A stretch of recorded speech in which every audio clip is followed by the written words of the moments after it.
Okay, I have the third and final lock in our mini dimple pin and pin series that the FedEx guy dropped off today. And this lock is a little bit longer, so the other ones were 1 inch. This is, I think, 1¼ inch. And so this one actually has 5 pins in it. And like the DeGuard, it has all pin and pins, and it has that one interactive element and no warding. One thing I missed on the DeGuard is one of the key pins actually had a lip to it, maybe more. I didn't really look closely. I can look on the video later. And what that would do is if I overset one, it could get stuck. So I'll probably put that in the comment on that video or in the description. So I'll start with a Z-bar on this.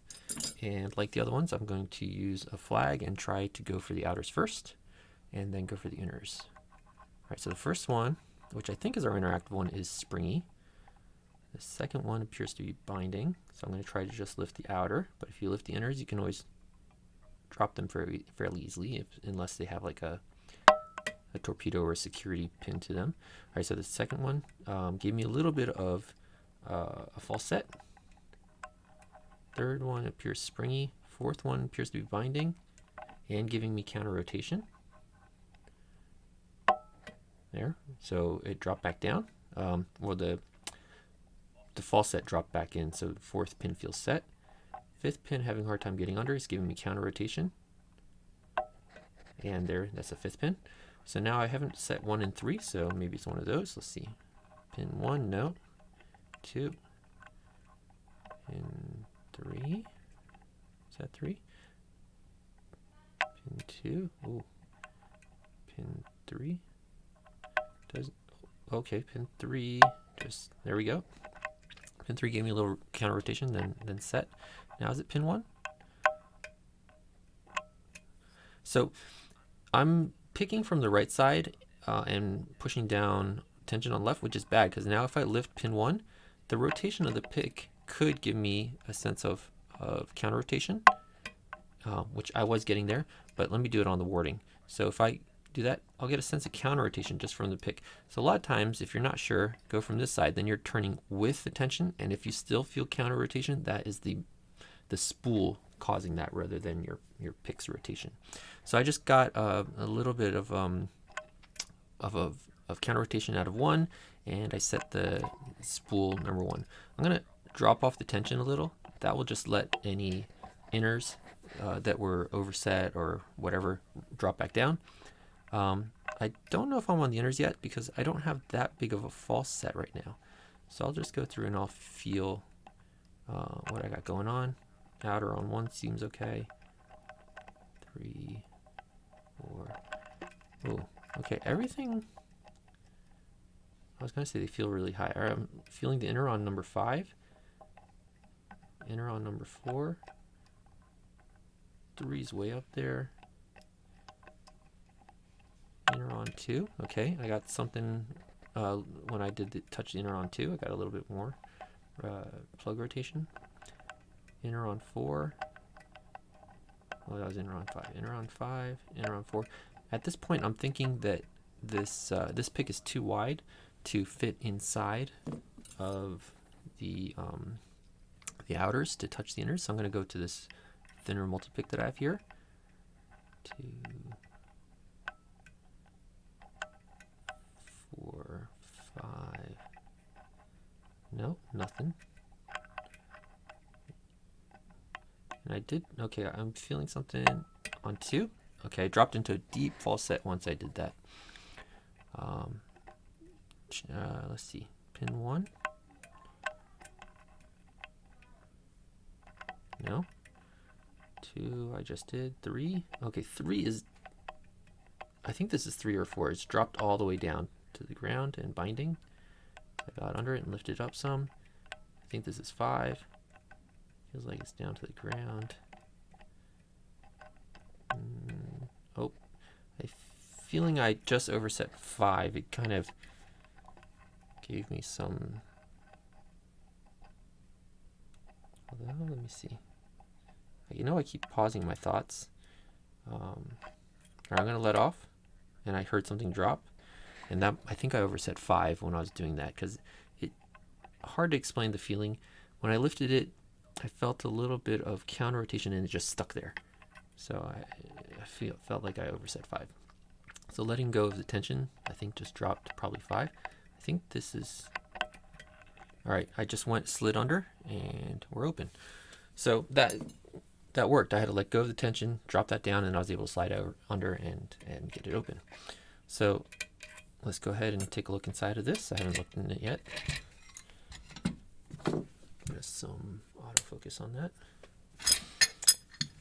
Bring out the tray.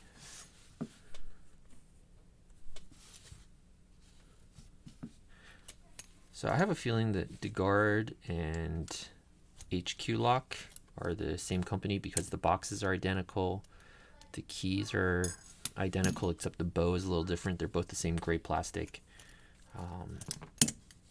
And the words on the box, like talking about the company, are exactly the same. They're like, we're better than some ancient locks. It's like exactly the same. So I have a feeling they're the same company. All right, I just turned that and something fell out the back. Yeah, I don't know. Maybe that's anti-bypass protection or something like that. So you can't stick something in and mess with an actuator at the back. I don't know that they have that on mortise cylinders. I thought that's a padlock thing. But what do I know? We'll go ahead and get a oh, there's a follower right here. Again, use a shim if it's the first time gutting a particular lock. You don't know what's inside. I'm not particularly concerned with these pin and pin dimples, except that it won't come out. Okay, so it must have, oh no, it does come out. Ooh, okay. You just gotta push it hard. I thought it was coming out. Why do we get stuck? Maybe I should pre-gut the lock one time before I make a video on them, just so I can see that it can be done. All right, forget the follower. We're gonna do this. Use the plug as a follower way. Just gotta make sure that nothing drops. What in the world? There we go. Okay. Pin 4. 3. Oh, 5. Sorry, this is a 5 pin, right? So there's driver 5. I see driver 4. What is getting it stuck? You know what? This would be a good candidate for sticking a shim in. What I'm thinking is it's getting stuck on something on the back of the plug. The drivers are probably dropping down into some sort of slot on the back of the plug. When I give it a little wiggle back and forth, that clears it and allows me to move it a little further. So use a shim. I just don't have one out here with me, and I'm too lazy to go grab one. All right, there's 2. And 2 looks like our standard. And number 1, there we go. Get the spring out of there. Okay, so there's the drivers. Again, if you get mixed up, one side is going to be solid, the other side is going to spring it. So the spring is the side that faces the key pin. Now we got our key pins. So pin 1. If you get your key pins mixed up, there's a slope to the side that faces the key. That's just so it can ride up and down the bitting. And then your key pins are going to have a little lip on the top so they don't drop through. Second one. Come on.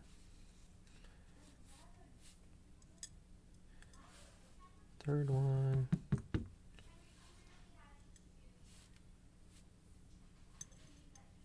Get those the right way around.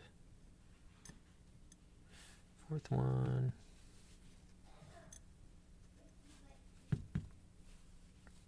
Got the 5th inner. I'm gonna get the 5th outer, it's easier.